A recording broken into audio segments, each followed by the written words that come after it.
Everyone. Lovely to meet you all. Thank you for asking me to give this presentation on my accidental journey to marine scientist.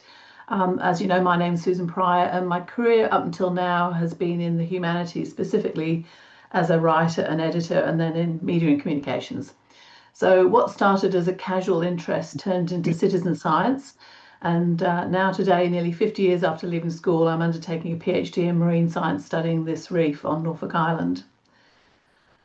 So I'm just going to give you a bit of a background to Norfolk Island first.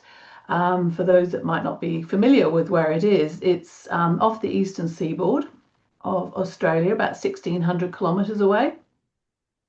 And it's on a similar latitude to Byron Bay and a little bit further north than Lord Howe, just to give you some context. It's a very tiny volcanic island. It's just 5 by 8 kilometres, and it's got a population at the last census of around 2,200 individuals. And it has a little lagoon, which you can see in the photograph there on the right, which is on the south coast of the island, and it is built on abutting a floodplain and the World Heritage Area of Kingston, which, if you think of Port Arthur in the South Pacific, that's what Kingston is. It's an old convict settlement. And today it's home to the Pitcairn descendants of the Bounty mutineers. The beaches and the lagoon are used recreationally by tourists and residents. It's one of the few easily accessible beaches on the island. And the historic Kingston itself is a key attraction for tourists and attracts about 40% of the island's GDP, which is derived from tourism. Okay. Now, I'm not going to read this particular one out, but I just wanted to put this one up to give some context to the history of settlement of Norfolk Island, which is quite fascinating and very complex, particularly in the last 238 years since the arrival of the British and colonial administration. This slide actually illustrates how many changes that have been made to the island's administration and to the governance during its colonial settled history to today. With the ensuing changes that have been made with legislation along the way. And this has led to a situation today where governance is complex and legislation is not always fit for purpose and is difficult to administer. So environmental laws sadly seem to be the ones that get kicked down the road with each change that we have. Norfolk Island's reef is a high latitude coral reef. As I said, it's slightly further north than Lord Howe. As a reef, initial reef like this, it's very unusual in that you can literally walk straight off the sand and onto the reef. It's really, for those of you who've been here, you'll know how easily accessible it is. So while it's very physically small, it's a microcosm of what occurs on a much larger scale on other reefs around the world. So the health of the reef here really illustrates the direct connectivity between the land and the decisions that we make there and the marine environment. So it makes it a really good case study. In terms of an inshore lagoonal reef, it actually demonstrates all the zones and habitats of many much larger reefs, which makes it a really good, useful case study. And just for a bit more context, this is from Kingston Pier, looking east along to Emily Bay, along that southern coast of the island. That distance is about 1.5 kilometres. Okay, before we get into what I'm doing, I'm going to talk a little bit about me and how I got here. So I was born in England, where I grew up. My father was in the Royal Air Force, and my first introduction to the water, apart from a few lessons in a cold, damp Doncaster swimming pool in the north of England, was in 1966 when we moved to Singapore. And I'm just going to play you this very quick clip here. So I arrived in Singapore. I wasn't able to swim, and very quickly I'd learned to swim, and I was competing in carnivals and one thing and another. So water very rapidly became my happy place. So, and I also was very cheeky as a 6-year-old. Anyway, after Singapore, we returned to live in the UK, and inevitably I ended up at an all-girls boarding school, and the school holidays were spent on the beaches in Cyprus when my parents later moved there. My dad was in an aircraft crash in 1977. He was one of the crew of a Vulcan, which crashed, and he was invalided out of the Air Force. And so my parents ended up moving to Australia in 1981, I think it was. I followed them with my husband in 1984, and he and I quickly ended up swimming nearly every day and scuba diving every weekend. And then in the 90s, the mid 90s, we moved to Norfolk Island, where he took up a role at the hospital here.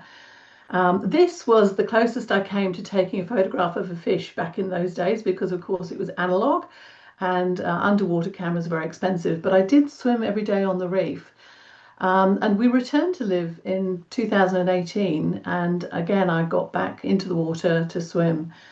But the first day I went back in and I got out and I said to my husband, look, this does not look how I remember it. Doesn't seem to be as well as it was. It just seems to have more algae.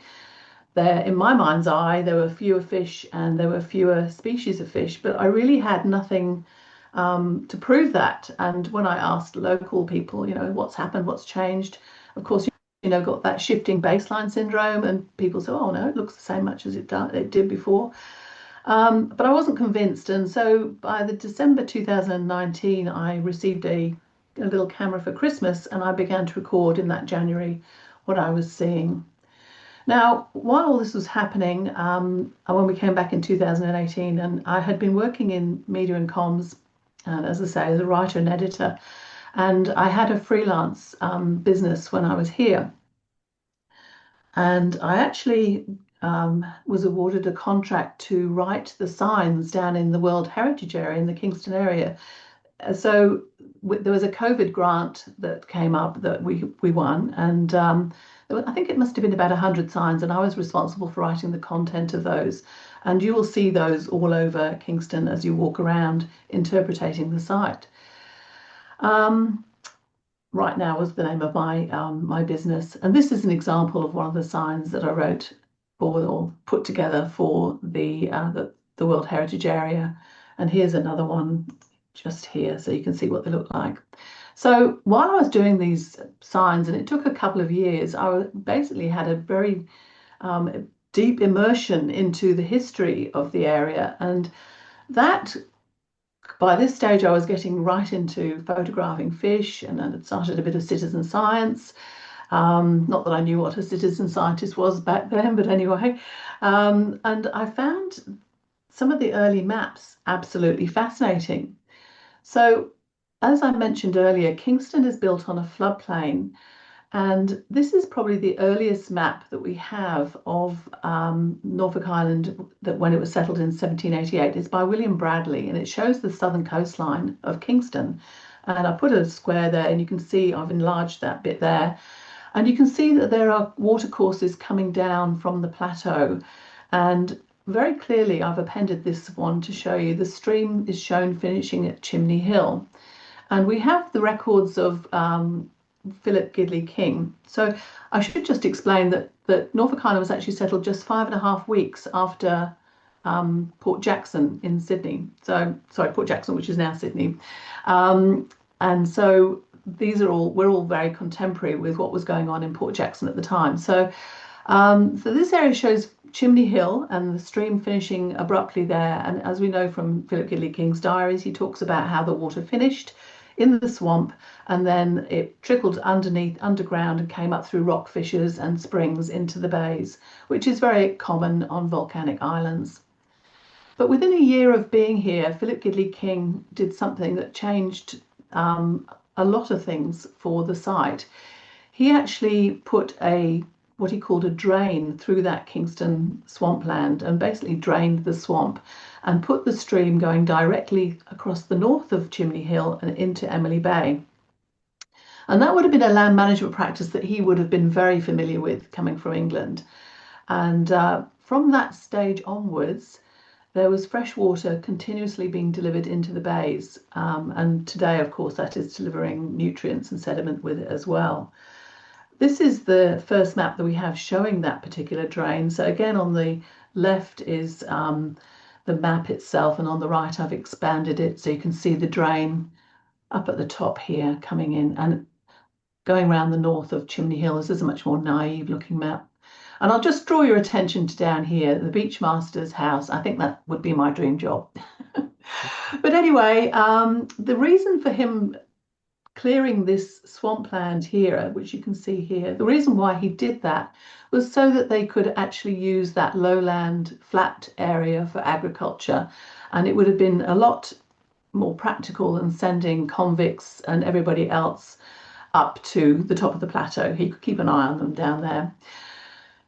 So in 1856, the British had basically been here until 1814, abandoned it, came back in 1825, and then abandoned it again in 1855. And in 1856, Norfolk Island was granted to the Pitcairn descendants who moved from Pitcairn Island to Norfolk Island. And we have this very early photograph of Kingston taken from Flagstaff Hill. And you can see how the landscape had been basically cleared of trees. The former swamp had been cleared and built on. And in fact, those houses that you can see along here were right in the wettest part of what would have been formerly a swamp. Now, shortly after this photograph was taken, a lot of planting began about 10 years later. So yes, I was finding all this information out and looking at it and seeing how this had affected what was going on the reef. And it became clear to me that the amount of modifications to the landscape in Kingston were quite extensive and had been little reported in terms of the environment. So we knew all about them from a historical perspective, but from an environmental perspective, we hadn't really given it much consideration. Anyway, let's get back into the water because this is all going on at the same time. So I'm taking photographs and I just wanted to pop this guy up. This is a Palma polylepis, or a banded scalyfin. Here on Norfolk, we call it an artuti.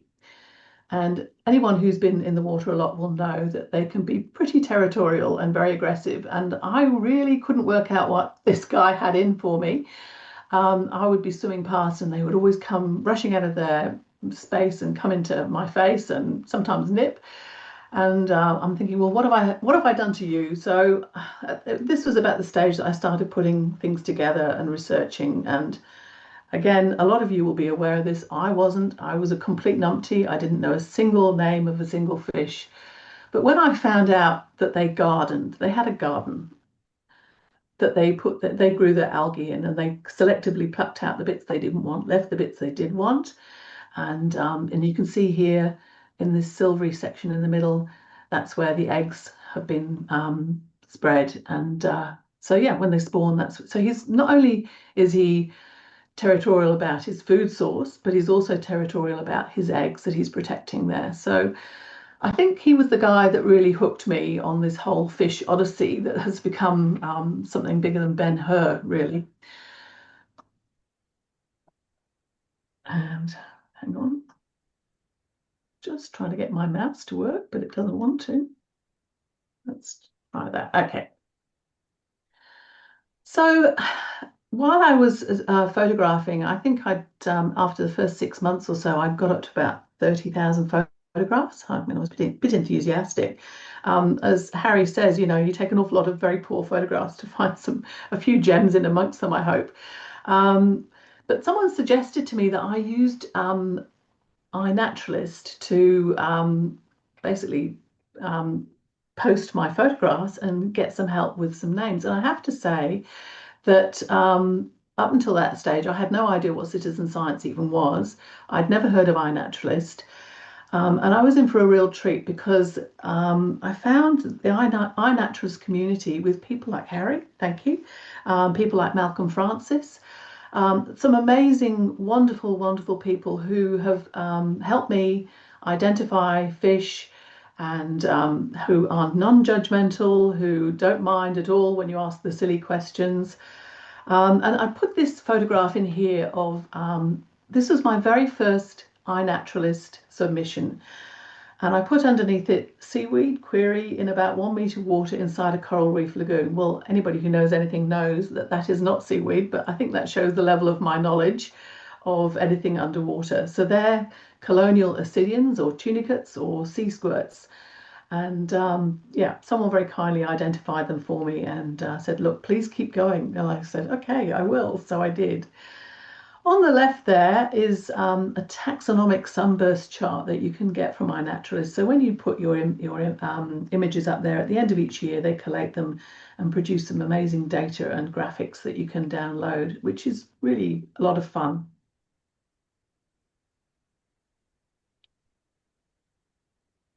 But the iNaturalist is just more than fun because, well, citizen science is a lot more fun than fun too, as I quickly discovered. Um, this is a photograph of a black-mouthed ton snail, Tonomelostonoma. And I remember when I put that one up, it wasn't actually this photograph, it was an earlier photograph of the live animal. And basically the comments on that post went a bit potty and I couldn't work out what was going on. Turned out that this particular species, and he's quite big, so he's got a big shell and an even bigger body.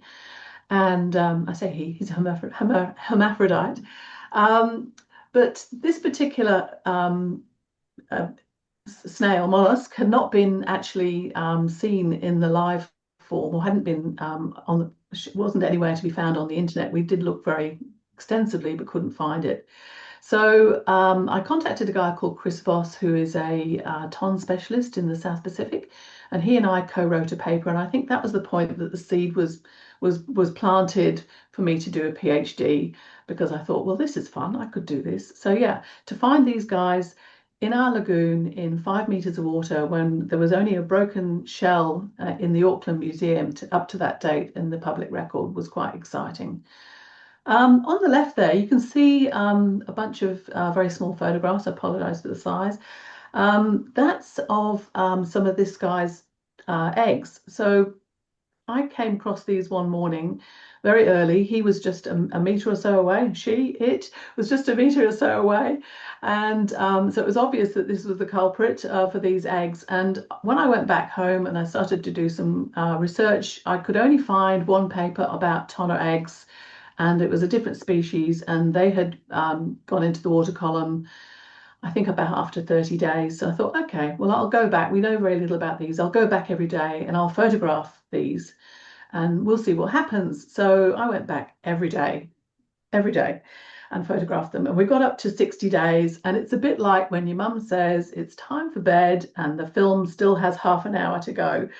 So I got there on the 60th day and we had had a storm surge go through, and the eggs, which are like long straps of bubble wrap and they're adhered to the substrate, had basically dislodged. So I never found out what happened to them. I hope that they made their way into the water column, but I just don't know. So if anybody wants 60 days worth of very manky looking tonner eggs as they gradually get algae covered, then I'm your person. Hit me up and I'll send them to you.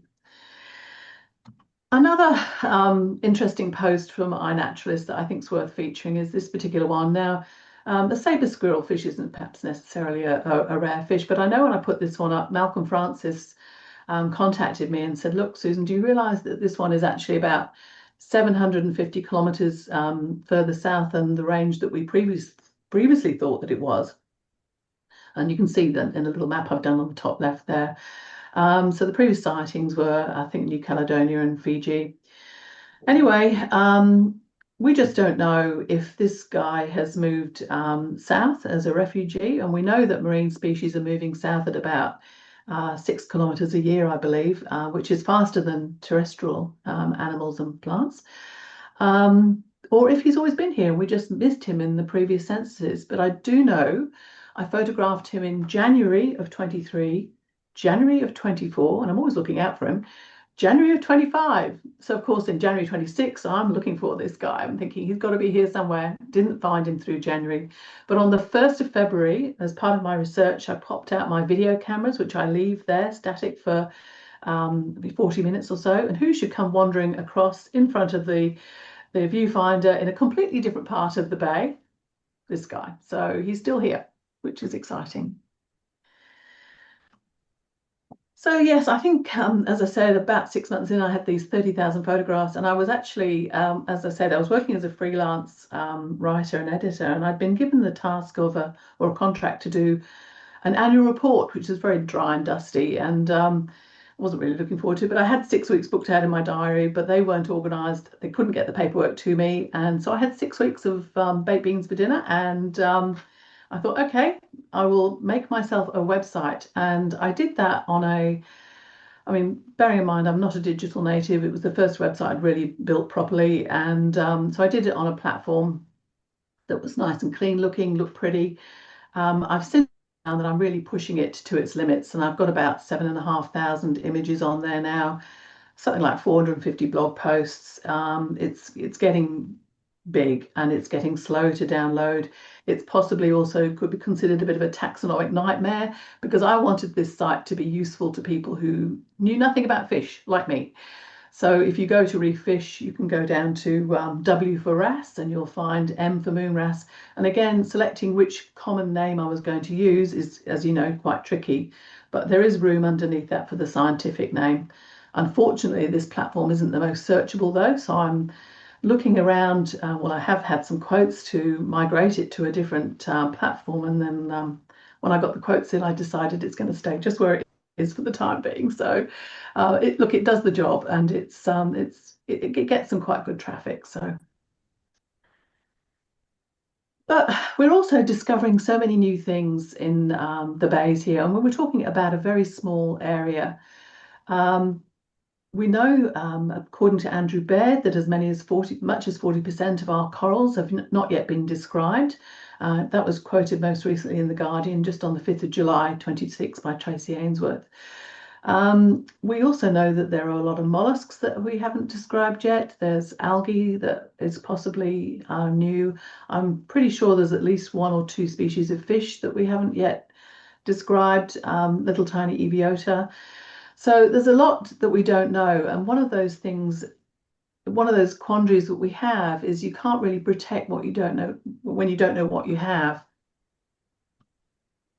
This is a photograph that I took out of the plane window coming to land in 2023. So a few months after I began cataloguing the biodiversity of the reef, we experienced a catastrophic event. A pumping station on the island's plateau for a sewage treatment plant at the top of the hill basically failed, and the next heavy rains, it sent raw sewage cascading down the hill into Emily Bay. So at that point, my interest turned into something quite different. It turned from being Susan Pryor, newly minted citizen scientist, to Susan Pryor, citizen scientist, and now reef advocate. We started seeing coral diseases begin to appear on the reef. We had algal blooms in the water column, and the fish seemed to make themselves scarce when we had lots of heavy rain. And all of this, again, was, feeding into my imagination about a PhD and what I could be studying here. And I'll just point out a few things here. This is Kingston Pier here at this end, and this is Emily Bay here. And the drain that Philip Gidley King that exists to this day comes through here and into Emily Bay. And it's this area here and out here that are probably the most degraded of the reef. Along here we've got some amazing corals all over the place, but this area here is the area that we really are concerned about with some of the algae. Okay. And this is just a photograph of that drain going out into Emily Bay. So it's very much the landscape, as I mentioned earlier, is very much an engineered one. But I want to talk now about fresh water and what that means to the reef and the pollution. So I decided to use my photographs to show people what we had and to raise awareness for the reef. And we also had, so just before, when I started with my camera in January 2020, shortly after that, in the March, we had Tracy Ainsworth, Bill Leggett, Troy Gaston. They all came out here as part of the Reef Health research team. And they were contracted by Marine Parks to do a basic stock take, because the new marine park in terms of the governance here on was was a new entity for Norfolk Island. So they were looking at what we had. We then had that terrible event in July 2020 when we had all this raw sewage going into the bay. And it was at that point that I started writing letters to politicians, bureaucrats, you name it.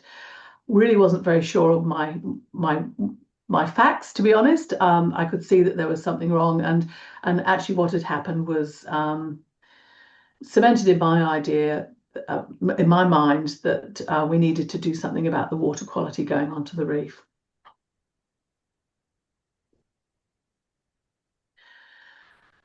In that July incident, we had, and if any of you who know what the levels mean, or who these levels mean anything, we had 900,000 CFUs per 100 mils enterococci going into the bays that particular day. That was the 1st of August 2020.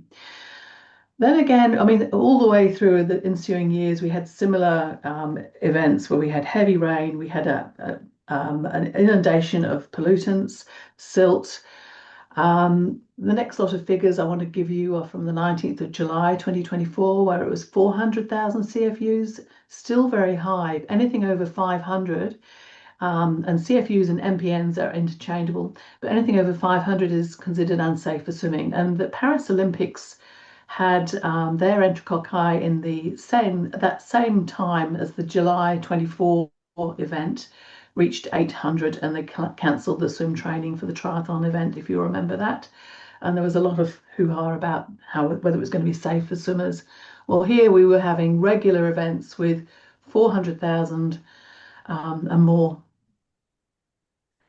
So for human health, it really wasn't good. But we also had a situation where we had the nutrients, which are obviously a different thing, phosphates and nitrates, and they were all going into the bays as well.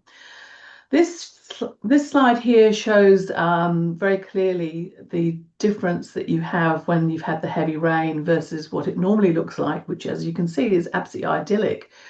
Now, I know and I appreciate that, and in fact, Tony told me this, that there are coral reefs along the east coast of Australia that are well used to having sediment, and they're adapted for that, but I don't honestly think ours are.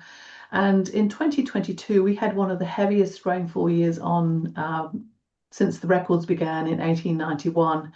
And Dr. Charlotte Page actually put out a paper that year, or the following year, I think it was, comparing Norfolk Island's reef to some of the most diseased in the world, which is kind of salutary, really. Now, CSIRO had a report came out at the end of 2024, and they I'll just go back one slide. They actually cited a couple of major problems, and one of them was cattle inside the wetland, plugging the soils, and introducing obviously feces and so nutrients into the soil.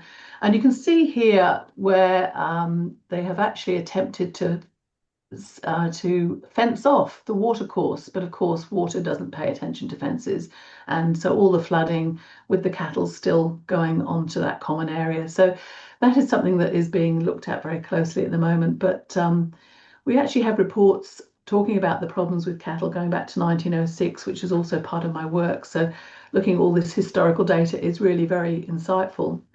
But in terms of other problems that we had a building boom on Norfolk Island in the mid-70s to early 80s, that sort of time. And we had a lot of private septic tanks put in. So the actual island is, the population is very dispersed across the island. There's a central township which has a central sewage system, which in itself is not in the best, let's just say it's not in the best state. And that was responsible for that July 2020 incident we had. But we also have all these private septic systems that were built during this building boom. And as I mentioned earlier, we've had all these changes, so all these things interlock. We've had all these changes in governance over the years, and these environmental laws are just not up to snuff for Norfolk Island. So what we've done here is superimpose the laws for New South Wales, the building planning laws for New South Wales, onto Norfolk Island, and anywhere in red isn't suitable for the particular septic tanks that we have. We should now be moving across to enclosed systems. And of course, that involves a lot of money. And I can tell you that the demographic on Norfolk Island, they don't have a lot of cash in their pockets to be able to afford the 20 odd thousand, on top of the fact that many of them have just invested in solar panels and batteries, for example. So, look, it's a big impost. And apart from anything else, the council here doesn't have the laws that it needs to police these septic tanks, to make sure they're being maintained, to enter properties, that kind of thing. So yeah, we've got a lot of catching up to do. In the water, though, that translates to this sort of thing that you can see here. So this is white syndrome that you can see on the this acropora coral here. You can see I've put a red ring around a Pocolopora coral here so that you can actually anchor yourself each time, because there's slightly different angles. So if anybody had told me how fast white syndrome could kill off a colony of acropora corals, I would not have believed them. But one of the good things about me being here and being in the water so regularly is that when I see this kind of thing happening, I can keep going back, and I do, and I keep photographing it and photographing it to the inevitable conclusion, I guess. So a year later, you can see in that top right picture, it's covered in a sort of algal slime, because once the coral skeleton is exposed, then the tissue has died. That's an invitation then for algae to come and take up that real estate. And then the one below, there's a tiny bit of coral here that's begun to grow, and I'm hoping that will spread and do its thing. But at the meantime, we've got a lot of colonial ascidians, a lot of calaupa. So basically, it's dead tissue. And unfortunately, this is just one example. And I do have a very bad habit, I suppose, I'm a bit on the spectrum. I just keep going back to photographing certain spots, and I've probably got about 70 odd spots now that I just keep going back to, so I can look at them and look at how they were several years ago and compare them to today. And it might be something as simple that a pretty coral that caught my eye and then it subsequently gets a disease, so I keep going back. Or it could be just a formation and I can see what's happening around it. So it's all kind of useful data. One of the other things that we get a lot of is this red matting cyanobacteria, which of course suffocates the corals in effect. It blocks out the corallivores from being able to get to the corals to eat. It sets up a chemical reaction underneath it, between the face of the coral and the bacteria. It's quite seasonal, and that's one of the things I'm looking with my PhD, and I'll be able to sort of pinpoint a bit more how seasonal it is, but unfortunately it's for quite a long time of the year and it seems to be increasing. We also get this black hairy lingbeer as well, which is again, nothing much eats it. It's not very valuable for the ecosystem. It just takes up real estate, and of course there are fewer fish as a result of that. So yeah, advocacy has been about improving water quality, or battling to improve water quality, pushing for the proper catchment to reef response that treats the island and the reef as one system. We're such a small island that you really can see the effects on the plateau very quickly in the reef. Protecting biodiversity, how can protections work if we don't know what's there?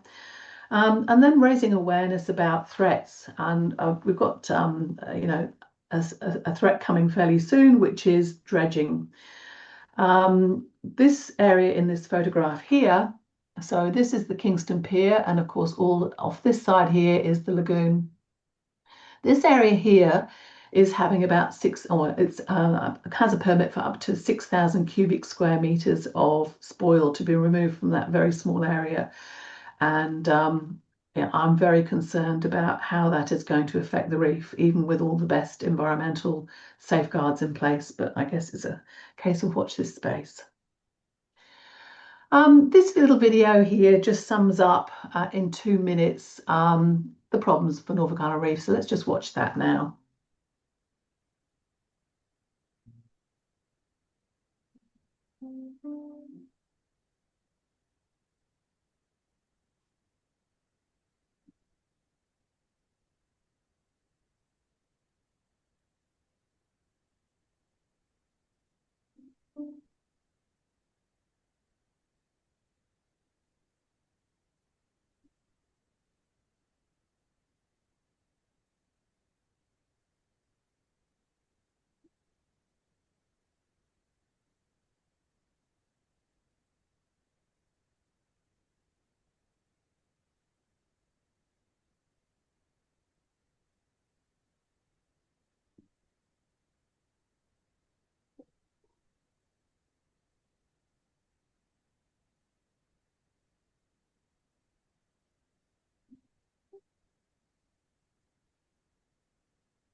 That was a virus, by the way. That wasn't bleaching.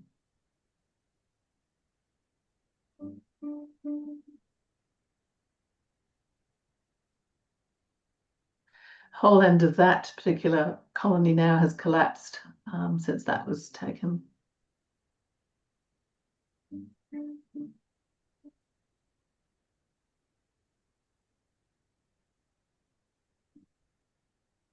Okay. Okay, now very briefly, I'm going to touch on my PhD. So, as I said, I had that seed put in my mind way back. It became clear to me that there was a very fragmented knowledge base here, resulting from governance changes, institutional memory loss, regular staff turnover, particularly among people who are unfamiliar with the island's history to start off with, and a very limited digital infrastructure in as much as we have reports and files in dusty rooms and in filing cabinets that are rusted shut.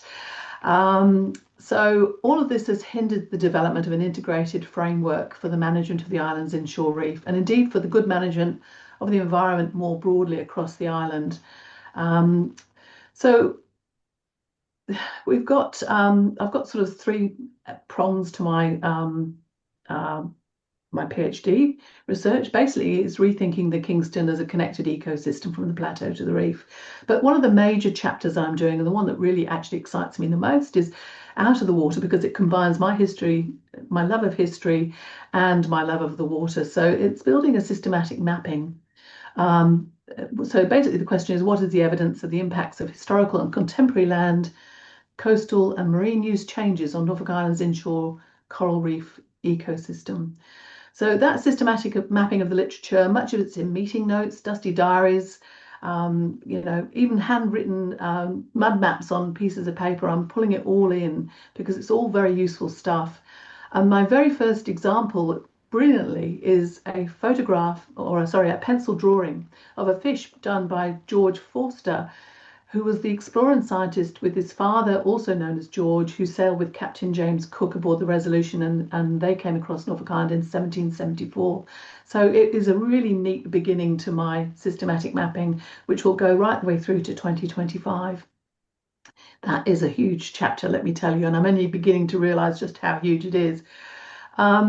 The next thing I'm kind of looking at is using citizen science imagery. So all of my photographs were taken with nothing in mind other than pure interest, so very opportunistic. And can I use that to mirror scientific monitoring?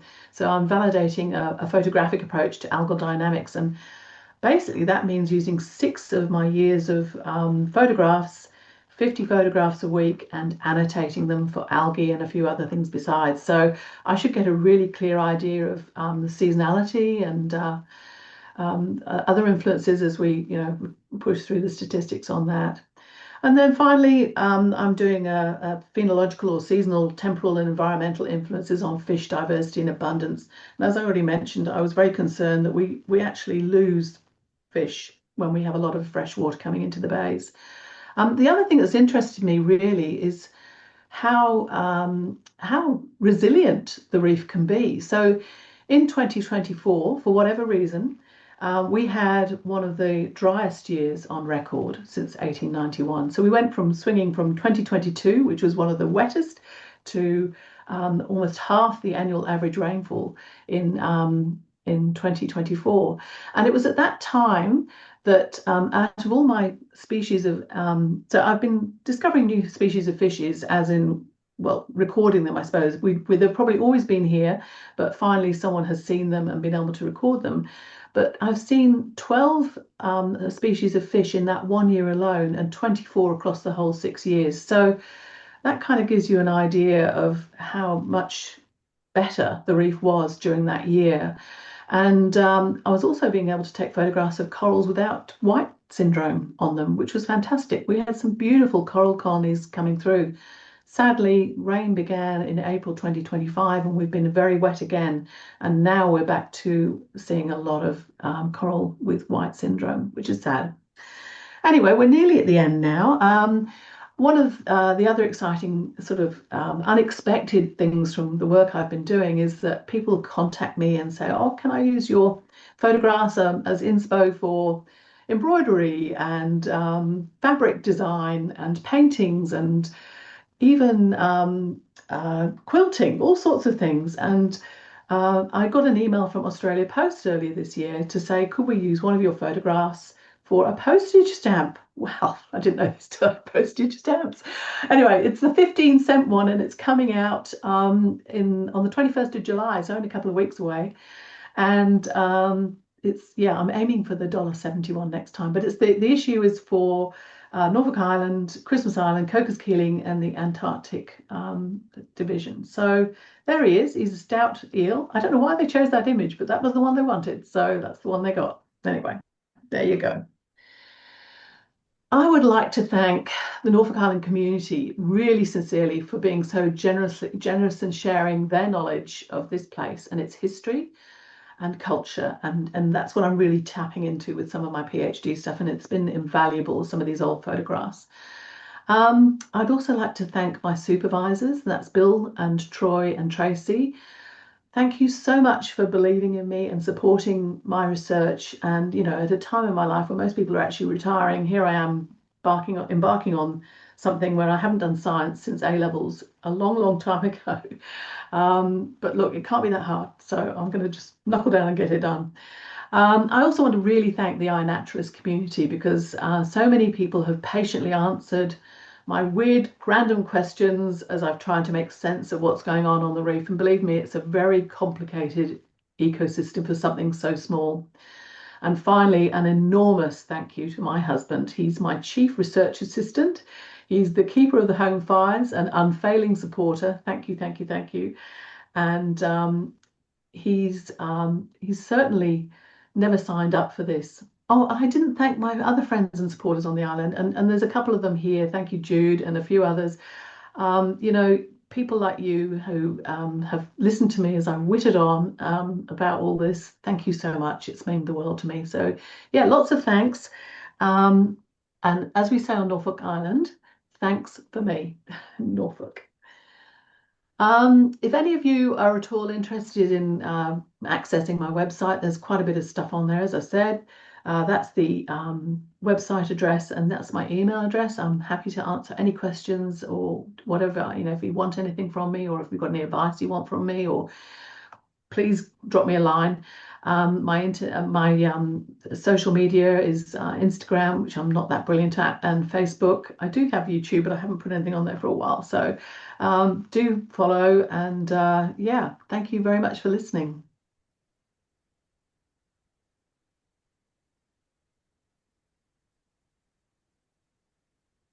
Thanks very much, Susan. If you want to stop sharing your screen, and we'll go back to the broader group, and if you're happy to answer some questions.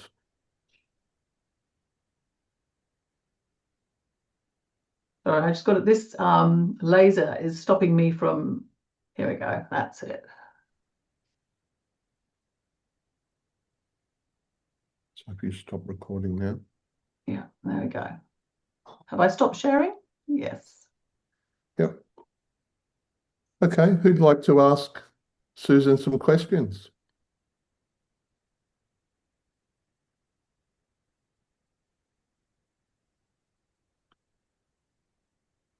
Yeah, I don't mind asking a question. Thanks, Tony.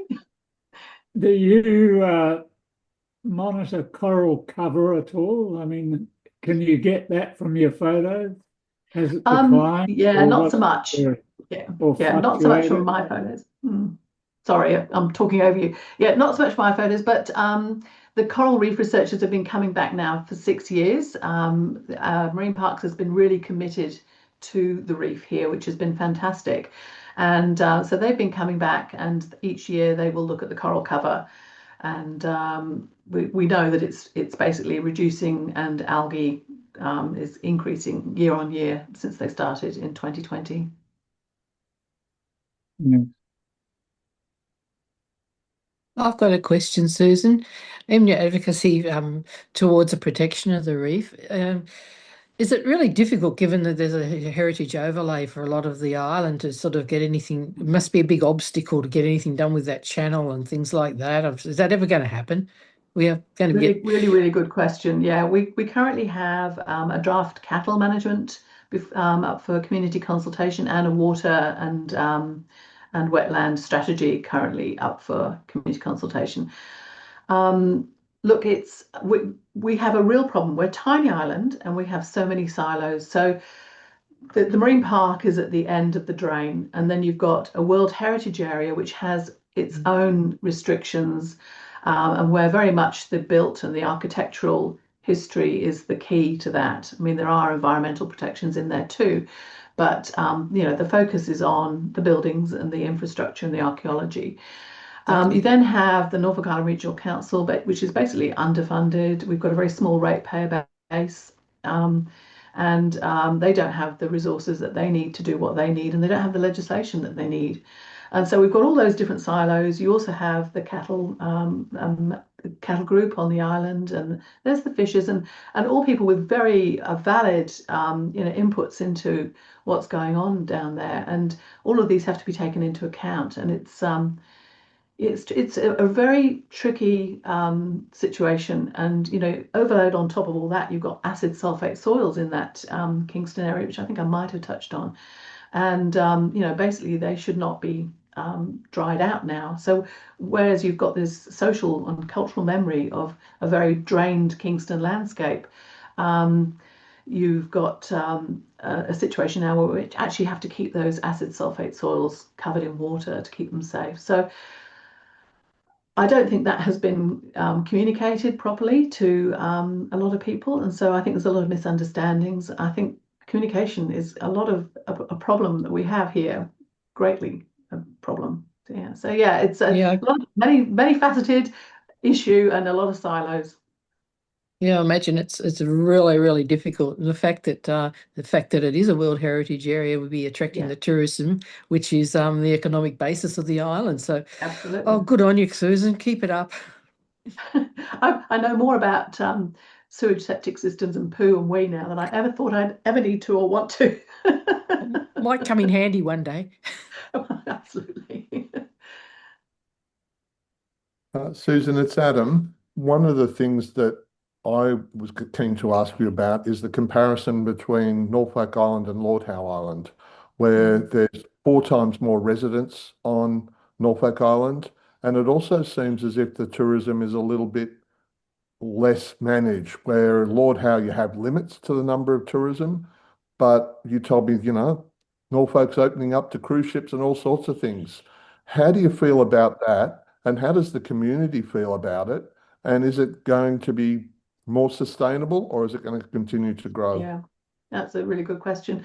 Look, I have misgivings about the number of cruise ships that are planned for next year. We're looking at enormous numbers of, I think 26,000 passengers we're expecting to offload over the next 2020 to 2027.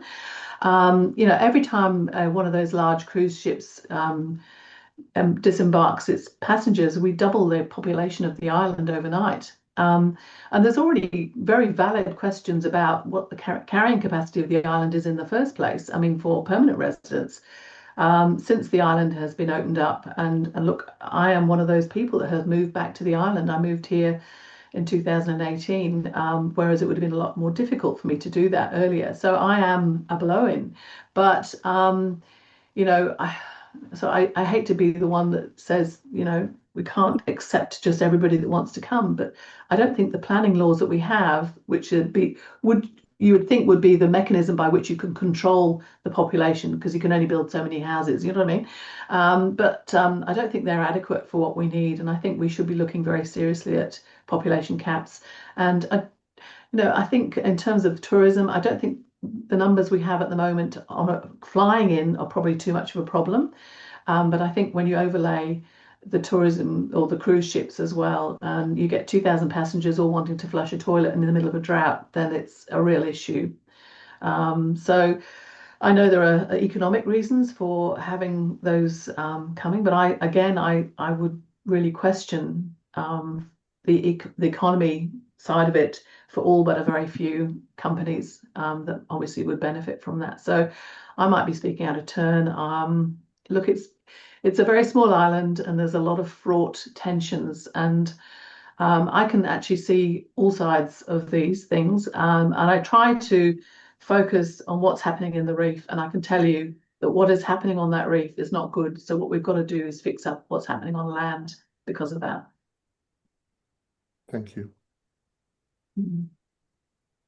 Can I have another question here? It's pouring with rain here, so you'll have to shout.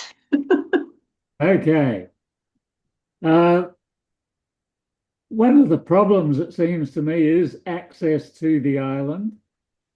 And you need some sort of environmentally friendly way of better accessing the island for freight and for people and everything. By sea, I mean, not by flying. And there is no I mean, the Kingston jetty and the jetty on the other side, I mean, that's it. And the strange way they pump the fuel ashore, run the barge ashore. Is there plans for that? What's the thoughts on that at the moment? Look, from the very earliest diaries, there are discussions about access for the island. It's been a perennial problem. And, when you're talking about a small population and the costs of an all-weather port here, because I think what we need is basically one place all-weather that we can keep using.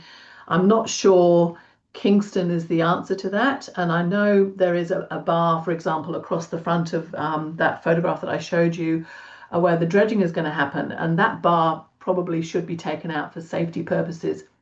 Whether 6,000 cubic meters should be taken out with all the attendant issues that may have for the reef around the corner is a moot point.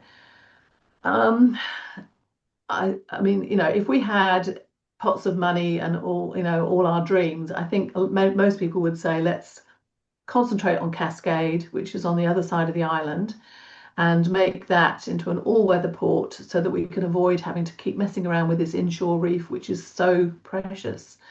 And unfortunately, one of the things about that inshore reef near the pier end, that's where I see more species of fish, more numbers of fish. That's where I see all the nursery of the baby fish. It's also where I see more of the nudibranchs, the different types of healthy coral, because it's further away from that outlet. And we're going to be dredging close to that, and I have yet to find dredging that's gone well near a coral reef like that. So it worries me. It does worry me. But yeah, you're right. We do need a sustainable all-weather solution to our shipping that will suit the fishers, because they have to make their living. That will be safe, and so let's make Kingston safe for when we have emergencies, but concentrate the traffic around the other side. But we're talking a lot of money, and I don't know if there's the political appetite for that, to be honest. So Yeah, thanks, Susan. It's a bit of a problem, that's for yeah, sure. it's huge. Yeah. I mean, the dredging, I would say that the dredging there wouldn't be as big a problem as it would be on the coastal Great Barrier Reef, because it's a oceanic thing with not a lot of silt runoff from the island. So any sand there would be fairly coarse with not a high silt content, I would imagine. But I'm not sure you're right on that one. Yeah, it's been dredged before, I know in the 80s, but it was much less extensive than what they're planning this time. I think it's the extent of what they're planning this time. And that's the worry. We did actually have again, it was probably one of the heaviest rainfalls just earlier this year, and a tree came down that cliffside there, and you could actually see the plume of sediment as it curled around and along Slaughter Bay from that one tree coming down the hill. So yeah. Anyway, look, I guess they'll be putting in as many environmental protections as they can, and we'll just have to hope. Yep. Okay, thanks very much, Susan. Okay.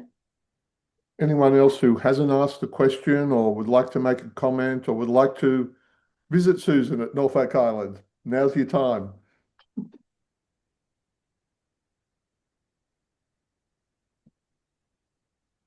I was going to say, if no one else has a question right now, do you know when you're hoping to finish your PhD by? I have, look, if I finish by my 70th birthday, I will be very happy. So, yeah, another couple of years, I think, realistically. I mean, ideally, I would be finished in double quick time, but there are other things I want to do as well. And yeah, I think by my 70th birthday, so that would suit me. So, yeah, let's see how we go. Sure. Well, It's not look, that far away either. you know, congratulations on what you're doing. Thank you for sharing so much of your life journey and your passion. Thank you for what you're doing for increasing the education and the knowledge of the reefs of Norfolk Island, being an eye naturalist and much, much more. And it is a huge thing taking on a PhD. You know, it took me 7 years to do mine part-time, and I put it down for a year and didn't touch it at all, but I've got no regrets at all. It's a journey, and it was great when Yeah. it was finally finished. And look, we're here as a resource, and we'll help you any which way we can, Susan. So we'll keep Thank in you, touch. Adam. Mm. And I might even try and get out there in the next couple of years. I haven't been there since last century, so we'll see how we go. Lovely. Sounds good. Thank you. Okay, well, thanks everyone. We'll look forward to catching up perhaps on the next Reef conversation. We tend to do these monthly. We will process this, add it onto YouTube, and you can have a look at it in about a week's time and share it more widely. Have a great Thursday, everyone.